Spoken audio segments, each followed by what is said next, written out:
ನಮಸ್ಕಾರ. ಈ ದಿನದ ಪ್ರಮುಖ ಸುದ್ದಿಗಳು. ನಕಲಿ ಕಾಲ್ ಸೆಂಟರ್ ಮೂಲಕ ಸೈಬರ್ ವಂಚನೆ, ಷೇರು ಮಾರುಕಟ್ಟೆಯಲ್ಲಿ ಲಾಭ ಕೊಡಿಸುವ ನೆಪದಲ್ಲಿ ಮೋಸ. ಬನ್ನರ್ಘಟ್ಟ ಉದ್ಯಾನಕ್ಕೆ ಶೀಘ್ರ ಆಫ್ರಿಕನ್ ಚೀತಾ ಎಂಟ್ರಿ, ವೀಕ್ಷಣೆಗೆ ಅವಕಾಶ ಕಲ್ಪಿಸಿಕೊಡುತ್ತಿರುವ ಎರಡನೇ ಮೃಗಾಲಯ ಎಂದು ಹೆಗ್ಗಳಿಕೆ. 200 ಎಕರೆಯಲ್ಲಿ ಡಿಫೆನ್ಸ್ ಎಲೆಕ್ಟ್ರಾನಿಕ್ ಪಾರ್ಕ್ಗೆ ಚಿಂತನೆ, ಮಿಷನ್ ಗ್ರೂಪ್ಗಳ ಸಭೆ ನಡೆಸಿದ ಸಚಿವ MB ಪಾಟೀಲ್. ಗರ್ಭಕಂಠ ಕ್ಯಾನ್ಸರ್ಗೆ ವ್ಯಾಕ್ಸಿನ್, 9 ರಿಂದ 14 ವರ್ಷದ ವಯಸ್ಸಿನ ಬಾಲಕಿಯರಿಗೆ ಉಚಿತ ಲಸಿಕೆ ಸೌಲಭ್ಯ, ರಾಷ್ಟ್ರವ್ಯಾಪ್ತಿ ಲಸಿಕೆ ಅಭಿಯಾನಕ್ಕೆ ಮುಂದಾದ ಕೇಂದ್ರ ಸರ್ಕಾರ.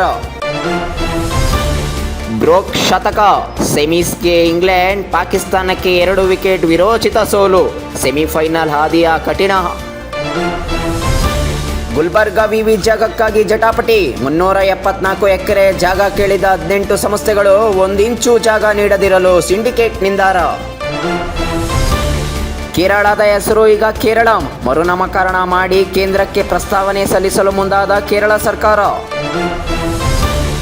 ಸಾರಿಗೆ ವಲಯಕ್ಕೆ ಬಂಪರ್, ಸೇವಾ ತೀರ್ಥದಲ್ಲಿ ನಡೆದ ಸಂಪುಟ ಸಭೆಯಲ್ಲಿ ನರೇಂದ್ರ ಮೋದಿ ತೀರ್ಮಾನ.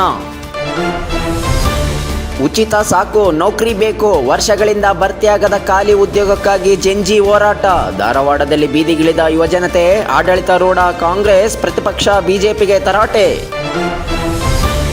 1600 ಅಗ್ನಿಶಾಮಕ ಹುದ್ದೆ ಭರ್ತಿಗೆ ಕ್ರಮ, ಅಗ್ನಿಶಾಮಕ ಸಿಬ್ಬಂದಿಗೆ ವಸತಿ ಸೌಲಭ್ಯ ಕಲ್ಪಿಸಿಕೊಡಲು ಗೃಹ ಸಚಿವ ಪರಮೇಶ್ವರ್ ಭರವಸೆ.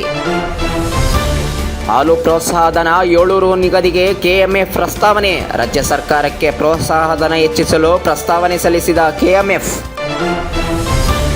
ಮೈಸೂರಿನ ಯಾಂದಾಳಿಯಲ್ಲಿ ಮತ್ತೊಂದು ಡ್ರಗ್ಸ್ ಫ್ಯಾಕ್ಟರಿ ಪತ್ತೆ, ಒಂಟಿ ಮನೆಯಲ್ಲಿ ನಡೆಯುತ್ತಿತ್ತು ಡ್ರಗ್ಸ್ ದಂಧೆ, ಗುಜರಾತ್ನ 5 ಬಂಧನ. ಕೊಪ್ಪಳ ಬಂದ್ಗೆ ಉತ್ತಮ ಸ್ಪಂದನೆ, ಮೆರವಣಿಗೆಯಲ್ಲಿ ಬಂದ ಶಾಸಕ, ಸಂಸದ, ಮಾಜಿ ಸಂಸದರಿಗೆ ಹೋರಾಟಗಾರರಿಂದ ತರಾಟೆ. ಶ್ರೀರಂಗಪಟ್ಟಣ ತಾಲೂಕು ಕಚೇರಿಯ ಮೇಲೆ ಲೋಕಾಯುಕ್ತ ದಾಳಿ, ಅಕ್ರಮವಾಗಿ ಭೂ ಕಬಳಿಕೆ ಮಾಡಿರುವ ಆರೋಪ.